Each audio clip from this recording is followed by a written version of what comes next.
جیسے آپ جنت میں داخل ہوں گے انشاءاللہ اللہ تعالیٰ کے جو پروٹوکول والے فرشتے ہیں وہ پہلا ہی جملہ یہی کہیں گے سلام قولا من رب الرحیم، اے نیک بختو اللہ رب العالمین کا سلام قبول کرو۔ تو وہاں بھی سلام ہے، یا علی مدد وہاں بھی نہیں ہے، وہاں بھی سلام ہی ہے۔ تو اسی چیز کو فروغ دیں جو دنیا سے ہمیں جنت تک لے جائے اور وہی ہمیں وہاں سننے کو ملے انشاءاللہ۔ مفتی صاحب آپ بھی اس پہ ظاہر خیال فرما دیں، اس کے علاوہ بھی کوئی اگر جملے ہیں، مثلا یہی جملہ نہیں خاص طور سے تاکہ کوئی ہٹ نہ ہو، مگر اس کے علاوہ اگر جملے کہہ رہے تہنیت میں یا اس کی تبریک میں، ایک تو منافی ہے سلام تو جیسے ہم سب کا اتفاق ہے، وہ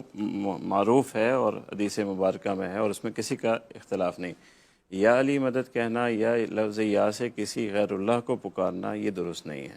یہ شرکیہ ہے۔ اور ایاک نعبد و ایاک نستعین تفسیر قرآن مجید کی ہم سب کے لیے ہے، ہمیں اس کی طرف رجوع کرنا چاہیے کہ جہاں صاف الفاظ میں کہا گیا ہے کہ مدد صرف اللہ سے، پکارنا صرف اللہ کو چاہیے۔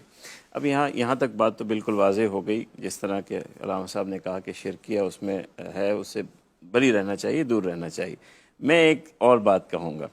کہ میں چاہوں گا کہ علامہ صاحب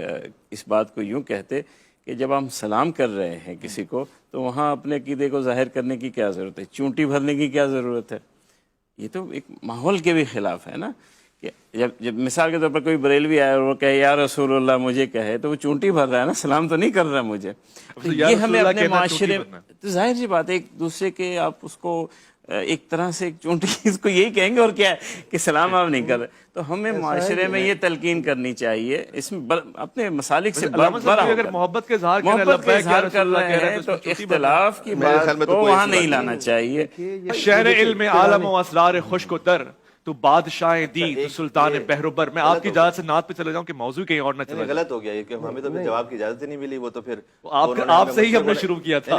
وہ شروع کیا تھا تو پھر اس کے بعد جو بات ہے وہ رسپونڈ بھی تو ہو سکے نا، تو وہ تو پھر اب اپنا بیان کیجیے مختصر تھا۔ چلے مختصر، وہ جتنا ان کو وقت دیا آپ نے اتنا تو ہمیں دینا چاہیے تھا، آپ کو بہرحال نہیں دیا آپ نے اتنا وقت۔ گزارش یہ ہے کہ یہ شرک کے حوالے سے نہیں کہا جاتا، اللہ سبحانہ و تعالیٰ وحدہ لا شریک ہے، جو اللہ کو پکار رہے ہیں فقط وحدہ لا شریک واجب الوجود ہو، باقی سب اس کی مخلوق ہیں، پہلی بات۔ دوسرا یہ کہ یہ جو صاحب نے یوں کہا کہ سلام علیکم بما صبرتم فنعم عقبی الدار، جنت میں بھی جو ہے وہ سلام ہی ہوگا، تو یہ علی مدد تو وہاں ہے نہیں، تو پھر کہنے کی کیا ضرورت ہے؟ تو اصل بات اب مجھے کہہ لیں دیجیے کہ کنا نعرف المنافقون بذکر علی بن ابی طالب، صحابہ کرام یہ کہتے تھے کہ ہم ذکر علی بن ابی طالب سے منافق کو پہچان لیتے تھے، تو جب تکلیف ہوتی ہے کسی کو تو اس کا مطلب یہ ہے کہ اس سے نفاق ظاہر ہو جاتا ہے۔ بلکہ اولاد کی تربیت کے حوالہ میں اولاد کی تربیت، حضرت جابر بن انصاری کا آپ نے واقعہ سنا ہے، آپ نے شخصیت کا پوچھا تھا نا، ان کا بھی وہ مدینہ کی گلیوں میں صدا دیتے تھے کہ ادبوا اولادکم بحب علی بن ابی طالب، کہ علی بن ابی طالب کی محبت سے اپنے بچوں کی تربیت کرو۔ تو یہ ایک پہچان کا طریقہ ہے منافقت کا یا ایمان کا، بس اتنی سی بات ہے۔ علی قسیم الجنت والنار، جنت جہنم وہ تقسیم فرمائیں گے۔ یہ مامون رشید کا بھی واقعہ ہے، اس کے آپ کل کہیں گے تو میں اہل سنت حوالوں سے سینکڑوں ریفرنسز آپ کو سنا دوں گا کہ کیا کیا ریفرنسز ہیں، تو جانا آپ کو وہیں پہ اس محبت کی وجہ سے